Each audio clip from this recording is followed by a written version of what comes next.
Chairman Pakistan Peoples Party Bilawal Bhutto Zardari ने वफाकी budget को मुआशी हमला करार दे दिया। कौमी असम्बली में होने वाली हंगामा आराई पे भी वफाकी वज़रा और स्पीकर को आड़े हाथों लिया। कहा, कौमी असम्बली में हंगामा आराई तारीख का बदतरीन दिन था। स्पीकर साहब, आपने अपना किरदार अदा नहीं किया, अपने ओहदे और कुर्सी की तौहीन की, आपको इसकी सियासी कीमत अदा करनी पड़ेगी। बजट में अमीरों के लिए रिलीफ और आम आदमी के लिए तकलीफ है। बजट में PTI हुकूमत की सिर्फ यही कामयाबी है कि गधों की तादाद में इजाफा हुआ।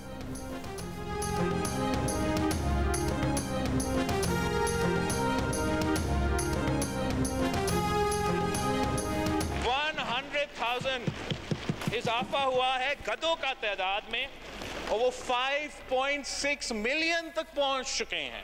तो गोरे तो उतने ही हैं, मगर PTI के दौर में नया पाकिस्तान में तो गधों के तादाद में इजाफा हुआ है।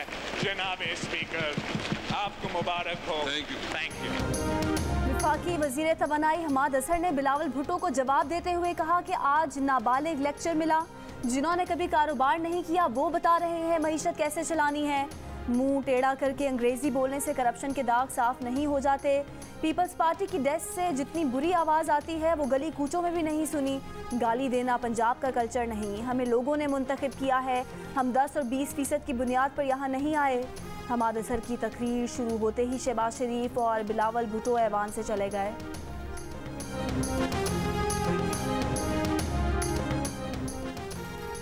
कायदे में इख्तलाफ शहबाज शरीफ का स्पीकर कौमी असम्बली और चीफ इलेक्शन कमिश्नर को खत। स्पीकर को खत में मीडिया को पार्लियामेंट तक मुकम्मल रसाई देने और हायल रुकावटें दूर करने का मुतालबा। चीफ इलेक्शन कमिश्नर को खत में कहा कि इंतखाबी इस्लाहात पर इत्तफाक़ राय की ज़रूरत है। हुकूमत की इंतखाबी इस्लाहात आइन से मुतसादिम है। हुकूमत ने मुतल्लिक़ा फ़रीक़ैन से कोई मुशावरत नहीं की। इलेक्शन कमीशन की जिम्मेदारी है कि वो इंतखाबी इस्लाहात पर तमाम सियासी जमातों से मुशावरत करे।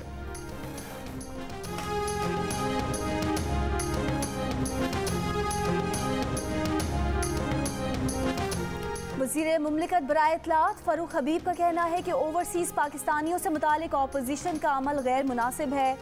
इन्हें ओवरसीज़ पाकिस्तानियों पर एतराज़ से कबल अपने गिरेबान में झांकना चाहिए। बाबर अवान बोले, इलेक्ट्रॉनिक वोटिंग मशीन के लिए हुकूमत संजीदा है। जिन्होंने 30-30 हज़ार जाली वोट बनाए वो इलेक्शन इस्लाहात से खौफजदा हैं। हुकूमत कोई कानून वापस नहीं लेगी।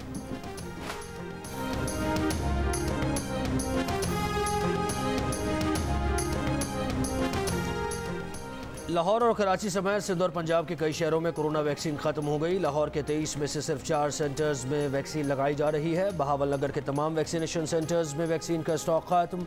गुजरावाला में स्टॉक आज ख़त्म हो जाएगा। सिंध में 40% वैक्सीनेशन सेंटर्स आर्जी तौर पर बंद। कराची के मुताद्दिद सेंटर्स पर वैक्सीन की किल्लत। महकमा सेहत सिंध का कहना है कि 20 जून तक वैक्सीन का नया स्टॉक आ जाएगा।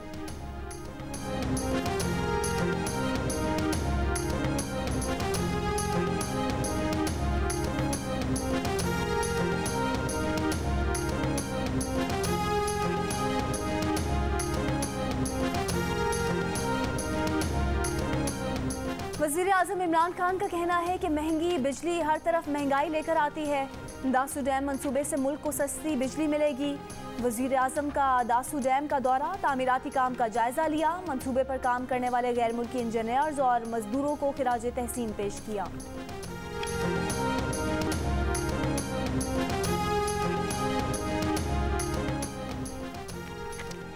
हैवी मशीनरी से कराची में अलादीन शॉपिंग मॉल गिराने का सिलसिला जारी। मजीद दुकानों को गिराया जा रहा है। पवेलियन एंड क्लब का गेट, सिक्योरिटी चौकी और दीवारें गिरा दी गई। Senior director anti encroachment Bashir Siddiqui का कहना है कि अलादीन पार्क और पवेलियन एंड क्लब में 15% तजावुज़ात तोड़ी जा चुकी हैं। मुकम्मल तामीरात गिराने में कई हफ्ते लग सकते हैं। तजावुज़ात गिराने से मुताल्लिक़ रिपोर्ट सुप्रीम कोर्ट में जमा करा दी गई।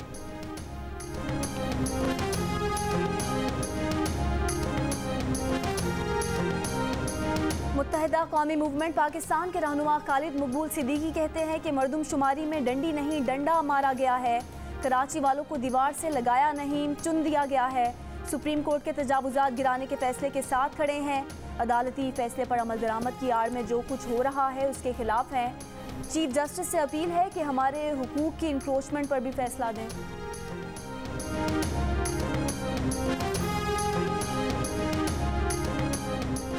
खैबर पख्तूनख्वा का आइंदा माली साल का बजट पेश। 1000 अरब रुपए से जायद के बजट में खैबर पख्तूनख्वा के सरकारी मुलाजमीन की तनख्वाहों में 10% एडहॉक रिलीफ की तजवीज़। मजदूरों की उजरत कम अज़ कम 21,000 रुपए करने और सालाना तरक्याती प्रोग्राम के लिए 350 अरब रुपए से जायद रखने की तजवीज़।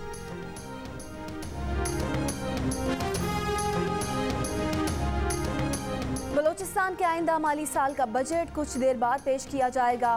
गैर तरक्याती मद में 370 अरब, तरक्याती मद में 140 अरब रुपए रखे जाने का इम्कान। बजट इजलास से कबल ही ऑपोजिशन का एहतजाज। असम्बली के दाखिली दरवाजे पर धरना। हिज़्ब इख्तिलाफ को नज़रअंदाज करने पर अरकान सूबाई असम्बली का असम्बली के बाहर एहतजाजी कैंप भी जारी। इजलास से कबल बलोचिस्तान असम्बली और रेड जोन जाने वाले रास्ते सील। रास्तों की बंदिश से कई इलाकों में ट्रैफिक जैम।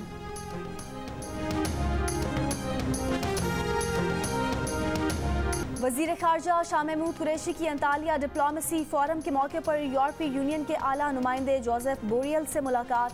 शाह महमूद कुरैशी ने कहा GSP+ से दो तरफा तिजारत को फ़रोग मिला। पाकिस्तान FATF की तरफ से उठाए गए 27 नुकात में से 26 नुकात पर अमल दरामद मुकम्मल कर चुका। तवक्को है FATF के आइंदा इजलास में ग्रे लिस्ट के फैसले पर नज़र-ए-शानी की जाएगी।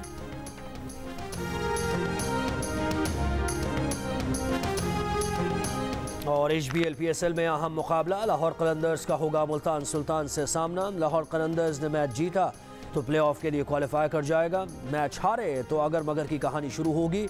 इवेंट के तमाम मैचेस जियो सुपर से बराह रास्त नशर किए जा रहे हैं।